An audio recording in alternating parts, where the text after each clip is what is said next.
Hi children, myself Madhu ma'am, your chemistry teacher. Today I'll discuss your next topic. This is law of chemical combination का second law आज हम लोग पढ़ने जा रहे हैं. This is law of definite proportions. Okay, law of conservation of mass हम लोग पढ़ चुके हैं. Law of definite proportions आज पढ़ने जा रहे हैं. तो law of definite proportions, this is second law, was given by French chemist. This is called Joseph Prost. ये साइंटिस्ट का नाम है, ठीक है ना. ये साइंटिस्ट का नाम है. तो इन्होंने डेफिनेशन में क्या दिया? डेफिनेशन में दिया इन्होंने कि अगर कोई भी गिवन कंपाउंड दिया हुआ है तो वो क्या होता है कि contains exactly the same proportions of elements by weight. ठीक है ना. इसको मैं समझा रही हूँ सिंपल वे में समझेंगे कि सपोज दैट पॉन्ड में वाटर होता है, ठीक है, और बिस्लरी में भी वाटर होता है. बिस्लरी वाला वाटर आप यूज करते हो तो दोनों में वाटर होता है. पॉन्ड वाटर को आप 1 लीटर वहां से निकाल लो और बिस्लरी वाले 1 लीटर आप वाटर ले लो. दोनों वाटर में आप देख रहे हो कि वाटर का फॉर्मूला क्या होता है? H2O. यहाँ आप देख रहे हो कि वाटर इज अ कंपाउंड, ठीक है ना. This is a given compound. In this one there has been hydrogen and oxygen elements are present. Hydrogen and oxygen elements are present.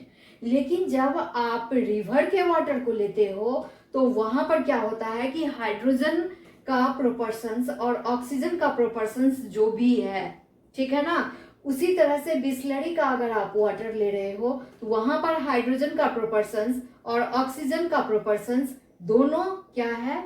Same है, एग्जैक्ट सेम है, ठीक है ना. दोनों एग्जैक्ट सेम है. River water, this is natural source of water, ठीक है ना. नेचुरल सैंपल आपने लिया है. और जो बिस्लरी है ये क्या है? सिंथेटिक सैंपल ऑफ वाटर, इसको आपने लिया है. तो उस जगह पे आप देख रहे हो, दोनों जगह पर आप देख रहे हो कि वहां डेफिनेट प्रोपोर्शंस पाए जा रहे हैं.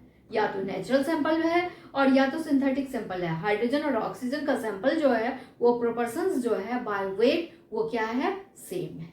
यही क्या कहलाता है? Law of definite proportions. आप यहाँ ध्यान दोगे कि आपके एनसीईआरटी बुक में एक एग्जांपल दिया हुआ है, cupric carbonate. What is the formula of cupric carbonate? This is CuCO3. This is also called copper carbonate. इसको हम लोग क्या कहते हैं? कॉपर कार्बोनेट भी कहते हैं. तो copper carbonate, suppose that this is copper carbonate, ठीक है ना, CuCO3. You can see that this is a compound, ठीक है ना. क्यूप्रिक कार्बोनेट क्या है? एक कंपाउंड है. और ये कंपाउंड है किस चीज से बना है? कौन सा एलिमेंट से बना है? तो कॉपर से. कार्बन एंड ऑक्सीजन, ये 3 एलिमेंट यहाँ प्रेजेंट है, ठीक है ना. तो इसका क्या किया गया कि जो साइंटिस्ट थे वो साइंटिस्ट क्या किए कि इसका नेचुरल सैंपल भी लिए, क्यूप्रिक कार्बोनेट का नेचुरल सैंपल भी लिए और क्यूप्रिक कार्बोनेट का सिंथेटिक सैंपल भी लिए, ठीक है ना, सिंथेटिक सैंपल भी लिए. तो जब नेचुरल सैंपल लिए उसमें परसेंटेज ऑफ कॉपर, ठीक है ना, परसेंटेज ऑफ कॉपर अगर देखा गया तो वो 51.35 था. परसेंटेज ऑफ कॉपर अगर सिंथेटिक सैंपल में देखा गया तो वो क्या था? वो भी 51.35 था, ठीक है ना. दोनों सेम था. कॉपर का परसेंटेज दोनों सेम था, एग्जैक्ट डेफिनेट था, ठीक है ना. और कार्बन का सैंपल, परसेंटेज ऑफ कार्बन का सैंपल वो कितना था? 38.91. कार्बन का सैंपल कितना था? 38.91 in natural sample also, in synthetic sample also, ठीक है ना. डेफिनेट प्रोपोर्शंस में ये था. एलिमेंट्स जो था वो क्या था? डेफिनेट प्रोपोर्शंस में था. Like that one, percentage of oxygen also in the same like this is 9.74 and this is also in 9.74 in natural sample and synthetic sample. तो this is called law of definite proportions.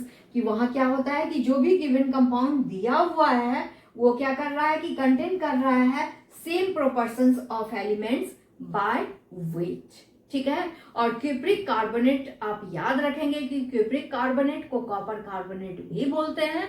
और इसका example क्या है कि ये कहाँ use होता है? ये आर्टिस्ट अपने पेंट में यूज करते हैं, ठीक है ना, कलर में यूज करते हैं. तो बहुत सारा ऐसा है, जैसे इंक है वहां भी यूज होता है, पेंटिंग में यूज होता है.